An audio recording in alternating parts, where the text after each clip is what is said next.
ପିଲାମାନେ ଆସ ତୃତୀୟ ଅନୁଚ୍ଛେଦଟିର ଉଚ୍ଚପଠନ କରିବା।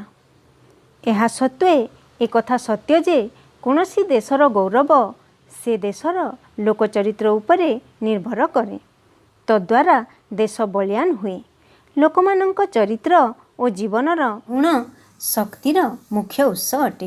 ଜାତିର ଜୟଗାଥାର ମୂଳପିଣ୍ଡ ହେଉଛି ଜୀବନ। ଅଥଚ ଏହି ଜୀବନର ନିର୍ମାଣ ବିଦ୍ୟାଳୟରେ କରାଯାଏ। ଜୀବନ ପ୍ରଭାବିତ ହୁଏ। ଜୀବନ ସୌଧର ମୂଳଭିତ୍ତି ଶିକ୍ଷାଳୟରେ ପଡ଼ିଥାଏ।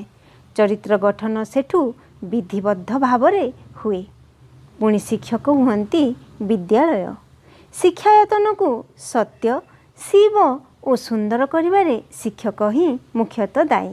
ଏହି ନୀତି ସିନା ଗୁରୁକୁଳର ଶିକ୍ଷାକୁ ପରିଚାଳିତ କରିଥିଲା, କିନ୍ତୁ ଆଜିର ଜଟିଳ ସମାଜରେ ଏହାର ଆବଶ୍ୟକତା ଅଧିକ।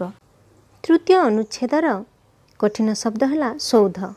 ସୌଧର ଅର୍ଥ ହେଲା କୋଠା, ଅଟ୍ଟାଳିକା ବା ପ୍ରାସାଦ। ବର୍ତ୍ତମାନ ଆମେ ତୃତୀୟ ଅନୁଚ୍ଛେଦର ସାରାଂଶକୁ ବୁଝିବା। ପିଲାମାନେ, ଯେକୌଣସି ଦେଶ ହେଉନା କାହିଁକି ତାହାର ଗାରିମା, ତାହାର ଗୌରବ ସେହି ଦେଶର ଲୋକଙ୍କ ଚରିତ୍ର ଉପରେ ନିର୍ଭର କରିଥାଏ।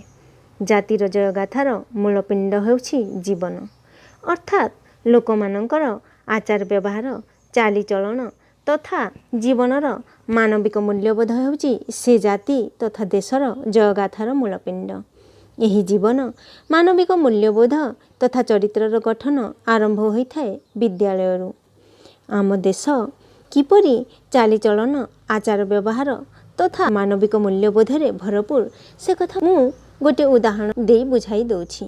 ସାରା ବିଶ୍ୱରେ ଭାରତ ବିଭିନ୍ନତା ମଧ୍ୟରେ ଐକ୍ୟତା ସ୍ଥାପନ ନିମନ୍ତେ ପ୍ରସିଦ୍ଧି ଲାଭ କରିଛି। ଆମ ଦେଶ ସଭ୍ୟତା ଓ ସଂସ୍କୃତି ସମ୍ପନ୍ନ। ଅତିଥିକୁ ଆମେ ଦେବତା ଭାବରେ ଗ୍ରହଣ କରିଥାଉ। ବସୁଧୈବ କୁଟୁମ୍ବକମ୍ ହେଉଛି ଆମର ମୂଳମନ୍ତ୍ର। ସାରା ଦେଶର ଲୋକମାନେ ଆମେ ଯେତେ ଦେଶବାସୀ ଅଛୁ, ଆମେ ସମସ୍ତେ ଏକ କୁଟୁମ୍ବ ଅନ୍ତର୍ଗତ, ଏକ ପରିବାରର ଅଂଶ। ପିଲାମାନେ, ପୁଣି ଆମେ ଅନ୍ୟ ଏକ ଧାଡ଼ିକୁ ଯିବା। ପୁଣି ଶିକ୍ଷକ ହୁଅନ୍ତି ବିଦ୍ୟାଳୟ। ପିଲାମାନେ, ଲେଖକ ଶତ୍ରୁଘ୍ନନାଥ କେତେ ସୁନ୍ଦର ଭାବରେ ଏଠାରେ ଶିକ୍ଷକଙ୍କୁ ବିଦ୍ୟାଳୟ ସହ ତୁଳନା କରିନେଇଛନ୍ତି। ସାଧାରଣତଃ ବିଦ୍ୟାଳୟ କହିଲେ ଆମେ ସେହି ଚାରିକାନ୍ଥର ଘରଟିକୁ ଆମେ ବୁଝିଥାଉ, ଯେଉଁ ସ୍ଥାନରେ ଆମେ ବିଧିବଦ୍ଧ ଭାବରେ ପାଠପଢ଼ା ଆରମ୍ଭ କରିଥାଉ ବା ପଢ଼ିଥାଉ। କିନ୍ତୁ ଲେଖକ ଏଠାରେ ଶିକ୍ଷକଙ୍କୁ ବିଦ୍ୟାଳୟ ସହ ତୁଳନା କରିଛନ୍ତି। ମନରେ ପ୍ରଶ୍ନ ଉଠୁଥିବ, କିପରି? ବିଦ୍ୟାଳୟ ବିନା ମଧ୍ୟ ଜଣେ ଶିକ୍ଷକ ଶିକ୍ଷାଦାନ କରିପାରେ। ଜଣେ ଗୁରୁ ବା ଶିକ୍ଷକକୁ କୌଣସି ବିଦ୍ୟାଳୟର ଆବଶ୍ୟକତା ନାହିଁ।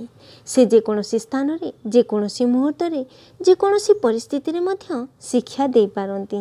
ଅନ୍ୟ ଅର୍ଥରେ ବିଦ୍ୟାଳୟ କହିଲେ ବିଦ୍ୟାର ଆଳୟ, ବିଦ୍ୟାର ଘର, ଆଉ ଶିକ୍ଷକ ହେଉଛନ୍ତି ବିଦ୍ୟାର ଭଣ୍ଡାର। ପିଲାମାନେ, ଗୁରୁକୁଳ ଶିକ୍ଷାରେ ଶିକ୍ଷାୟତନକୁ ସତ୍ୟ, ଶିବ ଓ ସୁନ୍ଦର କରିବାରେ ଶିକ୍ଷକ ହିଁ ମୁଖ୍ୟତଃ ଦାୟୀ ରହୁଥିଲେ। ଅର୍ଥାତ୍ ଶିକ୍ଷାର ପରିସର ମଧ୍ୟରେ ଆସୁଥିବା ପ୍ରତ୍ୟେକ ମନୁଷ୍ୟଙ୍କ ମଧ୍ୟରେ ସତ୍ୟ, ଅର୍ଥାତ୍ ଆମ ଜୀବନର ମୂଳ ସତ୍ୟ ହେଉଛି ଜୀବନ କ୍ଷଣସ୍ଥାୟୀ। ସ୍ୱୟଂ ପରବ୍ରହ୍ମଙ୍କ ସ୍ୱରୂପରେ ଲୀନ ହେବା ପ୍ରତ୍ୟେକ ପ୍ରାଣୀର ଅନ୍ତିମ ସତ୍ୟ। ଏହି ସତ୍ୟକୁ ମନୁଷ୍ୟକୁ ଉପଲବ୍ଧି କରିବାରେ ଗୁରୁ ହିଁ ମୁଖ୍ୟ ଭୂମିକା ଗ୍ରହଣ କରିଥାନ୍ତି। ପୁଣି ଶିବ, ଅର୍ଥାତ୍ ଶୁଭ। ଗୁରୁଙ୍କ ଆଶୀର୍ବାଦର ଛାୟା ତଳେ ସମସ୍ତ କାର୍ଯ୍ୟ ଶୁଭ ଫଳ ପ୍ରଦାୟୀ ହୁଏ। ସୁନ୍ଦର, ଅର୍ଥାତ୍ ସୁନ୍ଦର ପ୍ରକୃତି, ନିଜ ପରିବେଶ, ନିଜ ସମାଜକୁ ସୁନ୍ଦର କରି ଗଢ଼ି ତୋଳିବାରେ ରାସ୍ତା କେବଳ ଗୁରୁ ହିଁ ଦେଖାଇଥାନ୍ତି। ଗୁରୁକୁଳ ଶିକ୍ଷାକୁ ଏହା ପରିଚାଳିତ କରୁଥିଲା।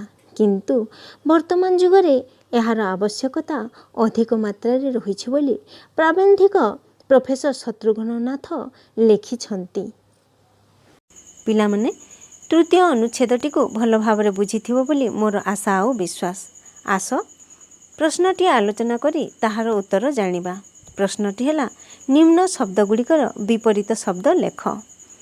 ପ୍ରଥମେ ବିପରୀତ ଶବ୍ଦ କ'ଣ ତାହା ଜାଣିବା। କୌଣସି ଶବ୍ଦର ଓଲଟା ଅର୍ଥ ପ୍ରକାଶ କରୁଥିବା ଶବ୍ଦଟିକୁ ଆମେ ବିପରୀତ ଅର୍ଥବୋଧକ ଶବ୍ଦ ବୋଲି କହିଥାଉ। ଯେମିତି ଜନ୍ମର ମୃତ୍ୟୁ, ସେମିତି କେତେଗୁଡ଼ିଏ ଏଠାରେ ଶବ୍ଦ ଦିଆଯାଇଛି ସେହି ଶବ୍ଦ ଗୁଡ଼ିକର ବିପରୀତ ଶବ୍ଦ ଲେଖିବା। ଦେଶ, ଦେଶର ବିପରୀତ ଶବ୍ଦ ହେଉଛି ବିଦେଶ। ଜୀବନ, ଜୀବନର ବିପରୀତ ଶବ୍ଦ ହେଲା ମରଣ ବା ମୃତ୍ୟୁ ମଧ୍ୟ କହିପାରିବା।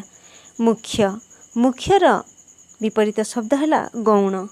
ସତ୍ୟ, ସତ୍ୟର ବିପରୀତ ଶବ୍ଦ ହେଲା ମିଥ୍ୟା ବା ଅସତ୍ୟ। ନୀତି, ନୀତିର ବିପରୀତ ଶବ୍ଦ ହେଲା ଅନୀତି। ପିଲାମାନେ ଉତ୍ତର ଗୁଡ଼ିକ ନିଜ ନିଜ ଖାତାରେ ଲେଖି ନିଅ।